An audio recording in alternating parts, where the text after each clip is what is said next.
The Chicago Bulls get the win that they rested their starters for against the Miami Heat today. We're going to talk about it, break it all down and more on today's Locked On Bulls.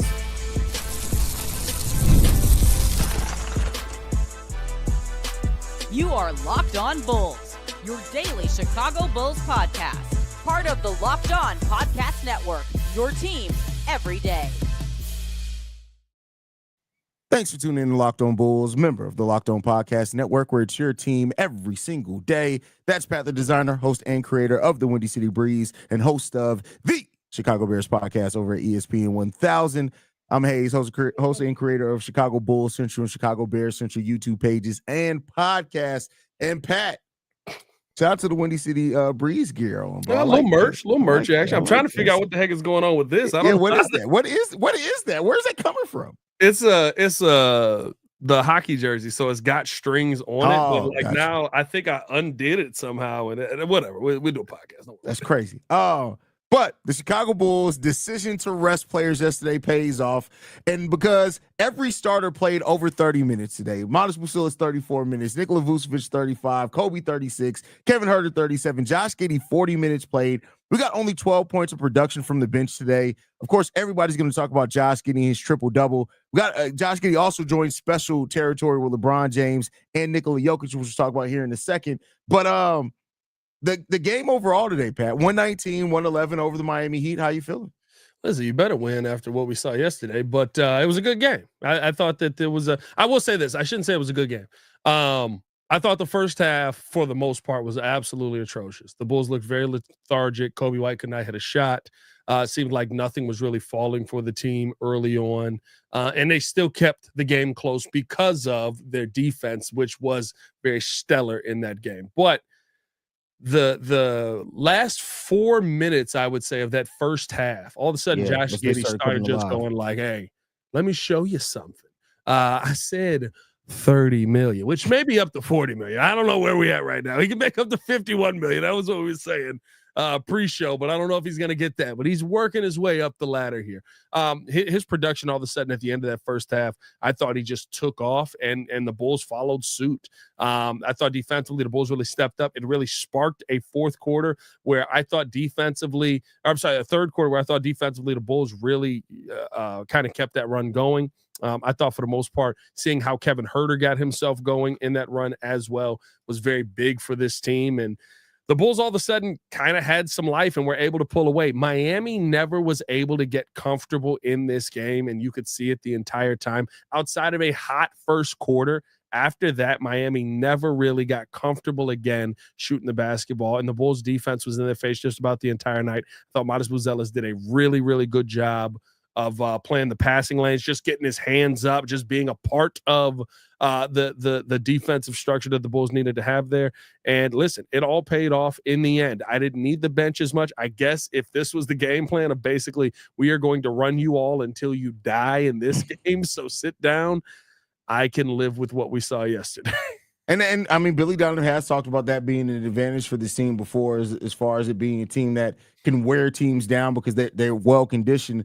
And maybe that was the game plan. Is like, all right, we're gonna rest everybody because we know tomorrow we're just gonna try to tire them out, and it's gonna be a war of attrition because that's what the Bulls absolutely did today, man. They're gonna get fined for what? There's no way you could say Josh Giddey had an injury that kept him out and then run him 40 minutes.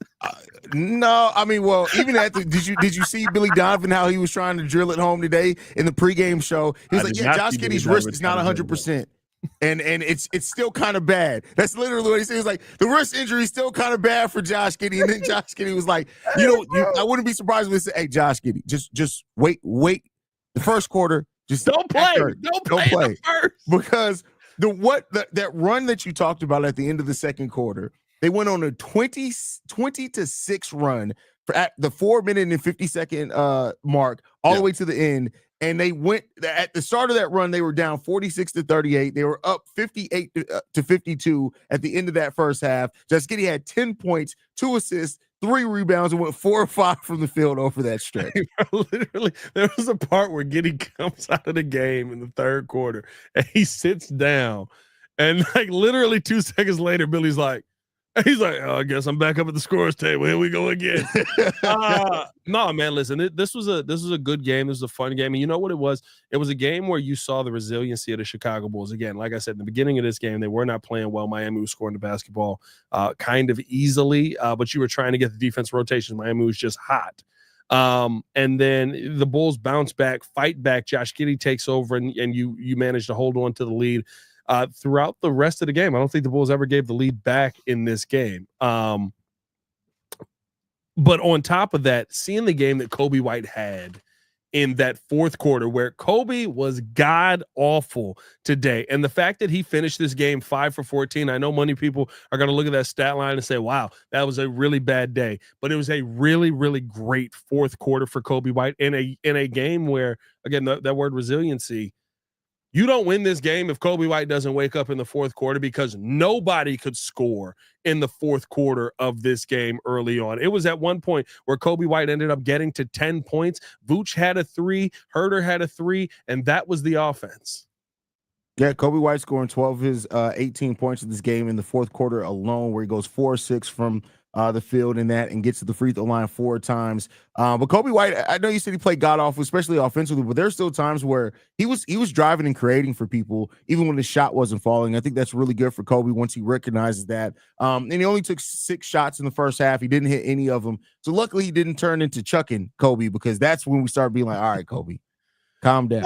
I think what irritated me today about Coby's game is it was the first time in a while that we didn't see him do exactly what we've seen him do in just about every game where he's had a good, or where he hasn't been able to shoot the basketball well, right? Yeah. Coby White normally just goes, the 3 ball's off. All right, let me just get downhill. Now, and I want to give credit. That credits Miami's defense, I think, in a lot of this, because Miami was cutting them off. At first, the refs were just letting Miami beat the hell out of Coby White. Yeah. And basically the Bulls couldn't reach in and do anything. So I don't know what the heck that was all about, but I love the fact that in the fourth quarter, kind of when Coby got it going, it was that he was pissed off at the fact that Haywood Highsmith was just basically beating on him while he was off ball. He's like, I can't get a call right now. And then all of a sudden you saw Coby kind of get himself going. Like, and they called Coby for a flagrant early in the game. That was, though, he got the foot underneath. He didn't give him the landing space. Yeah, but I guess when I look at that, I think that's when it's an intent thing. But I don't think Coby intended to have his foot underneath him. No, it's not. Literally, the rule isn't intent. The rule is literally if you don't give him the space, it's a flagrant foul no matter what. Because they kept trying to do it with intent before, remember? And then Giannis stuck his foot under Kyrie Irving's foot for like the 4th time, and they were like, all right, we can't tell intent or not. Like, you kind of a klutz when it come to this too. So they just made it straight up. But no, listen, I think the part I love about this game and the resiliency that the Bulls showed is this is what playoffs is going to be like. You're going to have games where Coby White may not be on. Josh Giddey, you got to pick up the slack in that moment. Nikola Vucevic having a double-double today. Matas Buzelis just kind of picking his spots and when you're needed most, show up. That's how you win playoff series. That's how you win playoff games. And that's how you're going to have to win in the play-in. The Bulls are going to the playoffs back. I told you. What day did I say? What date? I don't remember what the date was. It was a while ago. It was like 3 weeks ago I said that. Bro, it may have even been longer than that. Like, I don't remember. See if I remember what game it was, because we we somebody. It was like when we were. I think, was it at the end of the first 3 game winning streak we had after the Zach LaVine trade? That feels a little too long ago. That feels like too long ago. That feels a little bit too long ago. But I know I stamped and dated it on the video. Who did we beat? We got thrashed by Cleveland. Maybe it was the Pacers game. Oh, we got thrashed by them too.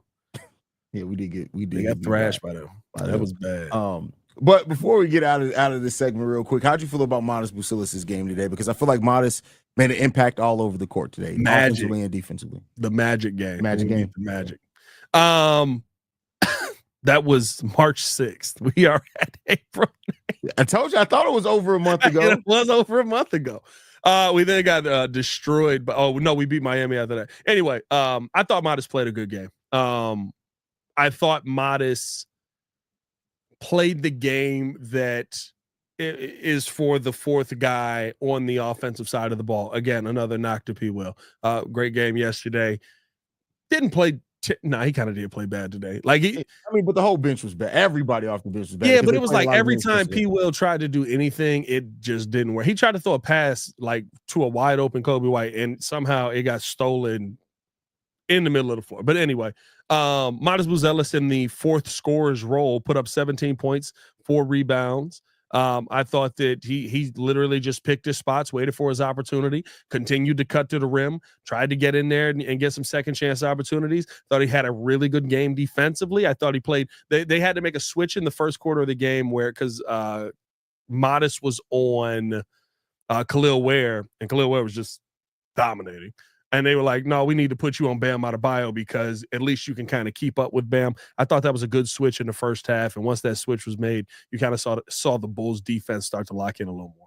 Absolutely. We're going to keep the conversation going. We're going to talk about how Josh Giddey joined elite territory with LeBron James and Nikola Jokic with what he's done so far this season. And to Pat's point, the man's about to get paid. But first, we got to get to the message from TurboTax.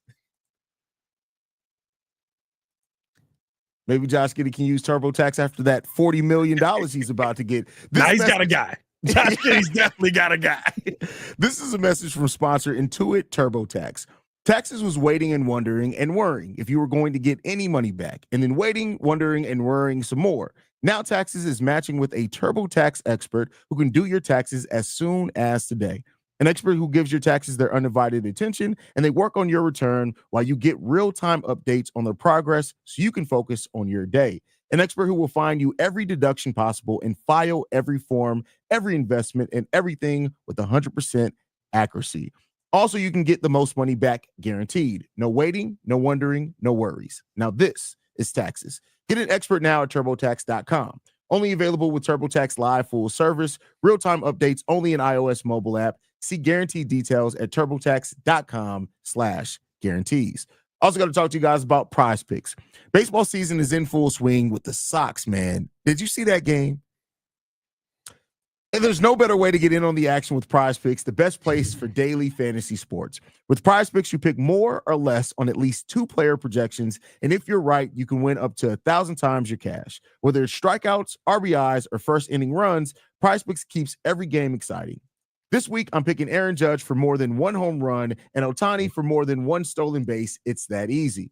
Setting up a lineup takes less than 60 seconds, and when you win, your payout is quick, safe, and secure. I always take advantage of Taco Tuesday, where PrizePicks offers discounts on select player projections for even more value.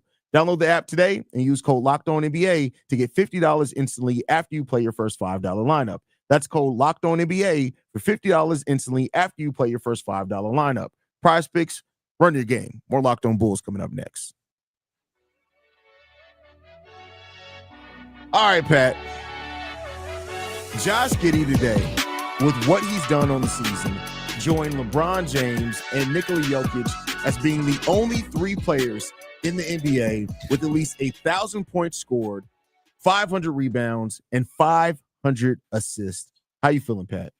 Listen, he's balled out, and I love the fact that the points mark is impressive because Josh Giddey did not score well early in the season. Mm-hmm. He was every now and then pop off for 17 points maybe, but he was a 10 to 12 point per game guy with Zach LaVine there. It is impressive how he has racked up points in the last couple of months of the season.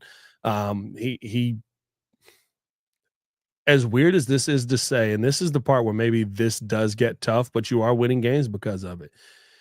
Josh Giddey is becoming a player that you might actually have to build around. Giddey, like this team's motor goes based on how well Giddey is playing. When Josh Giddey decided to turn it on in the end of that second quarter and put up, 10 points in that run? Yeah. All of a sudden, Kevin Huerter's knocking down the 3-ball at a phenomenal pace. All of a sudden, Nikola Vucevic, everything's opening up for him down low. He's shooting the 3-ball with incredible confidence right now. Like, Josh Giddey is becoming one of those players that is the driving force for this team.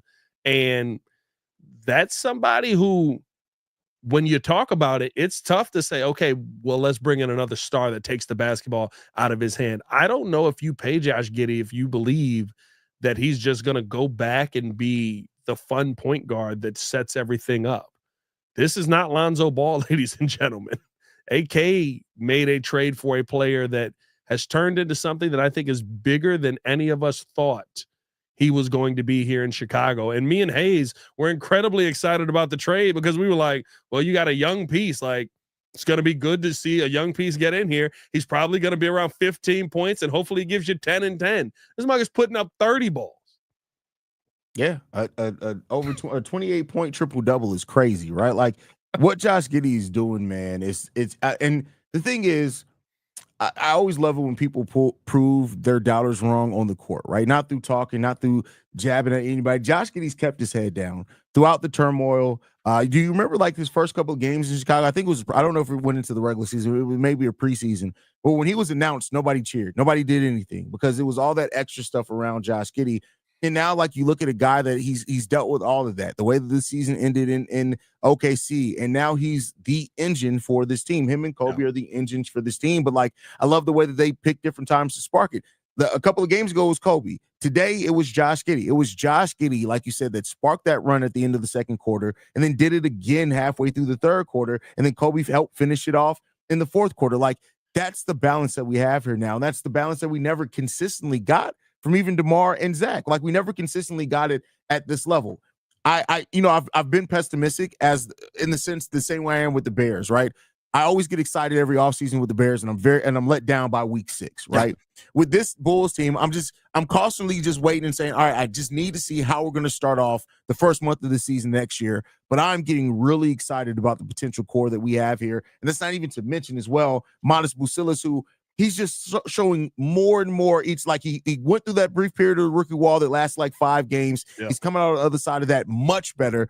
And having this offseason of him focusing on his game, going to be crazy, man. Let me ask you this. Okay. Because Coby White feels like the perfect, and by the way, don't take number 2 as disrespect for everybody out there. Coby White, you got Klay Thompson's number 2. He's second greatest shooter in NBA history, probably.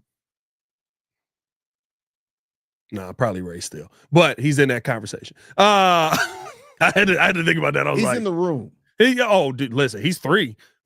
If he's not 2, he's 3. Is Matas Buzelis and Coby White are continuing to grow in the role that they have. Mm-hmm. Is Josh Giddey the star we've been looking for? Since the All-Star break, 21, 10, and 9, win after win after win after win after win after win after win, when you finally turn the keys over to him. Remember, this didn't happen with Zach LaVine when the keys got turned over to him. Much worse team, but a lot of losses in a row. Yeah. Is Josh Giddey the star that the Bulls need? Need? I'll say yeah. Right now, he absolutely is the star that we need right now, mainly because we need something that we can build around, and as it stands right now, Josh Giddey offers not only a player that you can build an offense around, but he's also turning into the player that you can bet on in the clutch. And and this is why you got to put players in certain positions for them to really grow and have that opportunity. Because I don't know if coming into this, I would have seen Josh Giddey as a clutch player, but he's turning into that clutch gene. And the thing that we don't talk about as well, like, I know he's still not the most amazing defender, but when's the last time, like, here's the thing. How many plays a game do you look at Josh Giddey and be like, damn, Josh Giddey, that was a terrible deep. Like, it happens sometimes. I haven't seen it since he played Cade. That's what I'm saying. Like, he's being a very impactful team defender in the team concept of defense. And part of the reason why we go to a zone more often, because it makes it easier on him, right? You get past him, the zone switches. So I listen, Billy Donovan, one thing that me and you said for years we've been doing this show, when Billy Donovan has a point guard that runs his system, it makes everything hum. And that's what Billy Donovan's doing right now for this team. I don't know if I'm there yet. Playoffs will mean a lot. If you get to the playoffs, if you compete in the playoffs, because, hey, there's a chance, and we'll talk about where the Bulls finish here, but there's a chance where we might get a Derrick Rose situation, possibly, if the Bulls can keep winning and some other teams take some L's here. But if you compete in this first year in the playoffs, I would look at that and be like, you might actually have found the star player. Now, he's not a superstar, but the star player that you need to build around and hopefully develop eventually into a superstar. By the way, he's 22. Yeah. He's still going to be younger than some rookies coming into this draft. We're going to have to give AK credit. God dang it. Hey. He did F up. He still left up. Let's not pretend like he didn't F up. I mean, yeah, he's left up several times, right? Several times. Yeah, we'll give most of the time. Listen, I guess that's how it goes in the NBA, right? You can be wrong a million times, but when you get it right. Yeah, that'll buy you some time here in Chicago. Hey, man, we got to talk about where do we think this Bulls team will finish, and honestly, what is it beneficial to finish in one spot or the other? Coming up next, but first, we do have to tell you guys all about our sponsors over at DoorDash. NBA fans, get ready. They swoosh. You save thanks to Dash Pass. Every time a player drops 50 or more points in a game, you score a huge deal the next day. It's very simple. When any player scores 50 or more in a game during the 2024-2025 NBA regular season, Dash Pass members get 50% off that order, up to $10 off the next day from noon to midnight, which for Nick Angstead, who is the channel manager for the NBA side, I think Luka did 45 on purpose tonight just so that he couldn't get 50% off as one last FU to the Dallas fans out there. Here's a few ways you can take advantage of the deal after an epic 50-point performance. Celebrate by ordering wings, pizza, or burgers from your favorite spot delivered straight to your door. Whether you're staying up, watching highlights, or just need a midnight snack, use Dash Pass to grab something delicious while saving big. That's crazy. Need a quick and easy lunch the next day? With Dash Pass, you can get your favorite meal with $0 delivery fees and reduced service fees. Plus, now you save even more with this NBA exclusive offer. Sign up for Dash Pass and be ready to save when any player scores 50 or more in a game. Dash Pass members get 50% off any order the next day, up to $10 off. Just use the promo code NBA50 from noon to midnight after a 50-point game on eligible orders at participating merchants. Must have an active Dash Pass account. Terms apply. Visit DoorDash to learn more. More Locked On Bulls coming up next. All right, Pat. So the Bulls got the win that they coveted today. They now move only a half game behind the Atlanta Hawks for the 8 seed, who they have another game against Orlando Magic before the end of the season. The Bulls face off against the Washington Wizards on Friday, and then we got the Philadelphia 76ers to end the season on Sunday. Yep. Where do the Bulls finish, Pat? I had such a joke. I can't do it. Yo, hey, listen. Chill out. Chill out. You know what? I will say this. It's going to be dictated by what Atlanta does and what Orlando do. I think the Bulls probably play full roster next game. And if Atlanta wins their game, and if Orlando wins their game, I would assume the Bulls probably don't play anybody in that Sixers game and just let the young guys get their run. Right now, I've got the Bulls finishing probably in that 8th spot because I think Atlanta may end up losing one of the two games. But more than likely, if they win one of these next games, I would think that the Bulls just kind of say, okay, we're content being 9. We're going to have to go in here and win 2 games, and it is what it is. Yeah. I mean, I guess we'll see. I think that the Bulls are still going to finish 9th. I think that that's the way it feels like it's going to go. Of course, no guarantees there, but with only being a half game behind Atlanta, we got 2 weaker teams on there. It's set up so good for the Bulls that things just don't usually go that way for the Bulls. It's been a different Bulls team in the second half. It very much so has. And I hope that I'm wrong about it. And maybe this is just me trying to safeguard my expectations. That could completely be what's happening here. But I'll say this: still finish 9th. We'll still face off against Miami in the first play-in game. And then we'll face probably Atlanta Hawks in the second playing game. And will we dance on the carcass? Oh no, he's not there anymore. He's not there anymore. He's not there anymore. Darn it. He's in where is he? He's in Cleveland. He's in Utah. Utah? Yeah. John Collins is in John Utah. Collins. Yeah, that was the carcass of John Collins. Bro, that was one of the best that calls ever. Io just laid on for some Bro, reason. they literally it was like three, like Io was laying on him and everybody was over Io. It's like, could you imagine being on the bottom of that pile? Like, hey, shout out to y'all for winning, but can y'all get off me for a second? Bro, I'm swinging. I'm swinging, bro. I'm already mad we just lost, and you gonna celebrate on my dead body? Crazy, no, I'm bro. fighting y'all, dog. Yeah. Here's the one scenario I'll throw at you, right?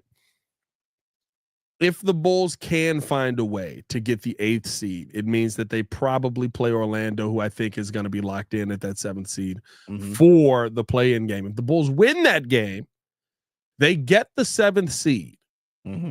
With where the standings are at right now, Boston is 2, Cleveland is 1. Is it better for the Bulls to win the play-in game and get Boston, or is it better to lose the play-in game and get Cleveland? Both suck, but the Boston scenario sets up a very interesting first-round playoff matchup that we've seen trying here to in Chicago relive the first before. play. You got dang right I am. Josh Giddey, the new point guard in Chicago, shows up. You know D Rose pulling up. You know KG pulling up. That is hilarious, bro. We got beef. Listen, I for that storyline, that would be great to see. But I like I said, I don't think the Bulls get the 7th. Which one do you feel is a better series for the Bulls in the first round? I don't think either one really matches up suck, particularly well. Yeah, I think they both suck in different ways, but I don't look at one being as the easier scenario for the Bulls or anything like that. So the only fun part, we get Boston. We're like, all right, we're going to recreate 09. Yeah, we recreate lost 09. all 4 games immediately. We never competed. That's exactly how it will go. At no point. Drew Holiday clamped Josh Giddey for 4 games straight. He put up 11 points. Cut this guy. That's crazy. Man, it'll be interesting to see how the Bulls finish out this season. Are you happy that we're here? I was trying to ask myself that. I was like, we're going to make the playoffs, more than likely. Although Miami may beat us. We may be 10, and that's the perfect scenario. But, like, are you happy that we're here in a playoff situation? Yeah, actually, I am. We said at the start of the season, if we were to somehow make the playoffs because of the young players, I would have been perfectly fine with it. That's where we are. Yeah. That's you know where we what? are. And I think we said if the Bulls win 39 games, because I think I had them at 32 wins. I think we said if the Bulls win 39 games, which they have a chance to do. They have a chance to do. And it's because of the young guys, which that's literally what this is, that I would be excited about this season. I think I may end up being excited about this season and feel like the Bulls actually did something right. 39 What wins. a They have to win the weird last 2 feeling. games. We'll see, bro. What a weird place to be in. We live in a different world than we lived in just 6 minutes ago. That 6 minutes ago is hilarious. Any last thoughts, Pat, before we get up out of here, brother? Nah, man, follow us on everything at Locked On Bulls. You can follow me on everything at Pat the Designer. Appreciate you guys for tuning in and showing love. You guys can follow me at CEO Hayes. Locked On Bulls is free and available on every podcasting app and platform of your choice, as well as YouTube, the Odyssey app, Amazon Fire TV, Roku TV, Fubo TV, everywhere. You can find us everywhere. We also go to LockedOnDaily.com and sign up for the Locked On Bulls daily newsletter. I'm about to write it now because I'm not probably going to wake up super early in the morning to write it in the morning. So there you guys go on that. Love you guys. Go Bulls. See Red, y'all. Peace. Oh, my bad. Go ahead. Y'all, he's feeling it today, y'all. See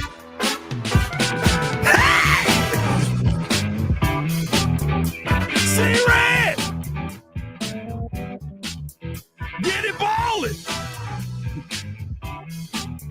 Coby Stalling! P. Will! Just go ahead, please sit down. Matas getting 4th team shooting. And the basket still go down. That wasn't a good one. I didn't like it. That was bad. I apologize. I'll be better. I didn't have nothing ready. Love you guys. Go Bulls. See you right. See you tomorrow. That was terrible. That was horrible. That's on me. You got a P. Will performance. That was a P. Will performance, all right. I had a bar I wanted to say, and I couldn't figure out how to fit it in there. It didn't work. I'm doing